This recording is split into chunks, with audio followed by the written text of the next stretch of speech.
Tamar Stenthal, buenos días. Buenos días, Pascal. Un placer volver a verte. El placer es mío.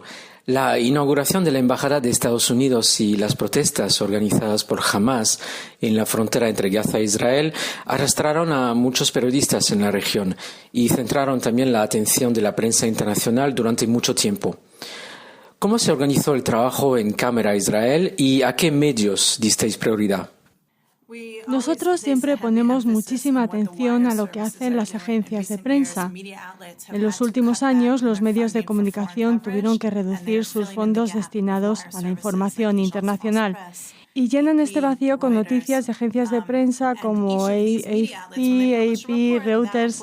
Nosotros consideramos que es sumamente importante vigilar la labor de esas agencias, porque cada noticia que publican puede llegar a muchos medios a la vez.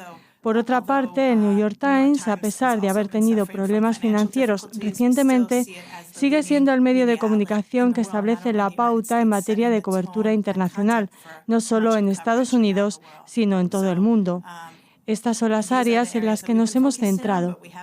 Además, disponemos de un departamento de lengua británica muy activo, constituido por dos grandes bloques, UK Media Watch y BBC Watch. También vigilamos los medios israelíes a través de nuestro sitio web Perspectiva, así como los medios de lengua hispana en nuestra sección Spain and the Americas. ¿Qué fueron los sesgos más comunes o más repetitivos? Los medios de comunicación describieron estos enfrentamientos llamados marchas del retorno como protestas y es extremadamente engañoso. Es un problema que encontramos desde el principio, desde que empezaron las marchas del retorno en marzo. El hecho de considerarlas como protestas no violentas es simplemente erróneo. Te citaré como ejemplo un titular del New York Times que resume el problema al que nos hemos enfrentado. Harto de los enfrentamientos, Hamas da una oportunidad a la paz, haciendo un paralelo con la canción de John Lennon, Give Peace a Chance. Pero, ¿de qué estamos hablando aquí de verdad? Hablamos de Hamas, un grupo terrorista, designado como grupo terrorista por los Estados Unidos, la Unión Europea e Israel, cuyo objetivo es la destrucción de Israel. Los líderes de Hamas estuvieron presentes desde el primer día de la marcha del retorno e insistieron en que se trataba de conseguir el retorno de toda Palestina desde el río Jordán al mar Mediterráneo, es decir, el derecho de retorno de todos los refugiados palestinos y sus millones de descendientes. Nada de esto apareció en las noticias. Algunos medios dijeron que se trataba de una protesta contra el embargo, ignorando incluso literalmente el nombre del evento, las marchas del retorno. ¿Cómo contestasteis a los medios? ¿Cómo los contactasteis? ¿Cómo fue vuestro trabajo en este ámbito? Entre bastidores, nuestros investigadores están continuamente en contacto con los medios, enviando mensajes, emails a los periodistas, editores, jefes de redacción, para intentar conseguir que corrijan las noticias erróneas. Esto suele resultar eficaz, pero cuando no lo es, también publicamos informes en varias plataformas. Te voy a dar un ejemplo de cómo hemos conseguido corregir la descripción de los hechos como protestas y de los que fallecieron como manifestantes. En los últimos días, Los Angeles Times publicó que 130 manifestantes murieron en los acontecimientos que sucedieron en la frontera con Gaza. Demostramos, incluso a base de ejemplos de sus propias noticias y de la cobertura hecha por el New York Times, que hubo gente armada del Hamas entre los manifestantes, poniendo artefactos explosivos, atacando a soldados israelíes, prendiendo fuego a edificios, disparando, lanzando cócteles Molotov. Los Angeles Times estuvo de acuerdo con nosotros y cambiaron su noticia, aclarando entonces que combatientes armados también formaban parte de los manifestantes. Esta es una reacción positiva a su enfoque, pero también hubo reacciones negativas. Sí, siempre intentamos cambiar esta descripción de los disturbios y enfrentamientos como simples protestas o de los participantes como manifestantes. Lo intentamos con el New York Times y con la Red de Radios Nacionales Públicas de Estados Unidos, NPR, pero ambos manifestaron que mantenían sus noticias. Eso a pesar de haberles demostrado que en otras partes del mundo no tenían ningún problema en clasificar tales acontecimientos como enfrentamientos. Fue el caso de una noticia sobre los problemas desencadenados en Francia a raíz de descuentos del 70% en botes de Nutella en algunos supermercados. Las peleas y actuaciones agresivas de los consumidores fueron consideradas como disturbios por NPR. Lo mismo pasó en Pakistán, donde manifestantes prendieron fuego a una comisaría. NPR también describió este incidente como un acto de disturbio. En Kenia, un grupo de activistas, como fueron descritos por NPR, lanzó piedras durante una protesta y esto fue considerado como otro acto de disturbio. Pero cuando se trata de acciones similares, incluso idénticas, en la frontera entre Israel y Gaza, califican a los participantes de manifestantes y tanto NPR como el New York Times se atienen a esta versión de los hechos. ¿Cuál puede ser el origen de todo esto, a tu juicio?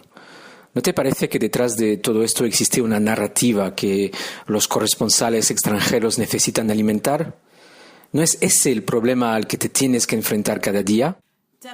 La cobertura de los acontecimientos relacionados con las marchas del retorno se ajusta indudablemente a un determinado patrón que hemos identificado a lo largo de los años, es decir, minimizar la violencia y las agresiones de los árabes y palestinos, la tendencia a quitar importancia a estas acciones violentas e incluso a veces hacer acusaciones falsas contra Israel, como lo hemos visto en esta ocasión.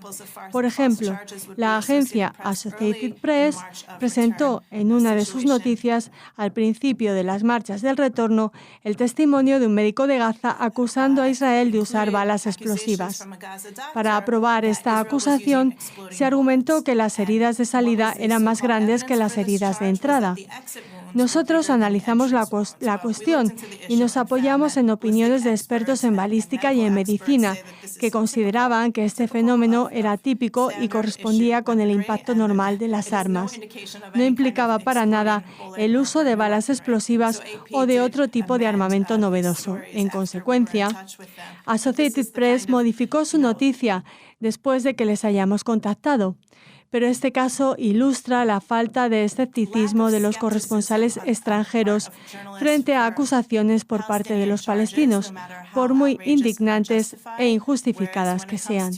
En cambio, se muestran muy escépticos cuando Israel afirma que los palestinos usan explosivos, poniendo esta versión entre comillas, en comillas, según afirman los israelíes, comillas, a pesar de que pueden fácilmente comprobar por sí mismos que se trata de un hecho. Mira, no podemos decir que lleva a cada periodista a informar de esta manera, pero si lo miramos desde una perspectiva general, asistimos indudablemente a una cobertura parcial por parte de estos periodistas que se ajusta a un marco de referencia determinado que consiste en describir a los palestinos como víctimas. Después de tantos años de seguimiento de los medios de comunicación, ¿ves una tendencia a la mejora de la percepción de lo que está ocurriendo en la región o todo lo contrario?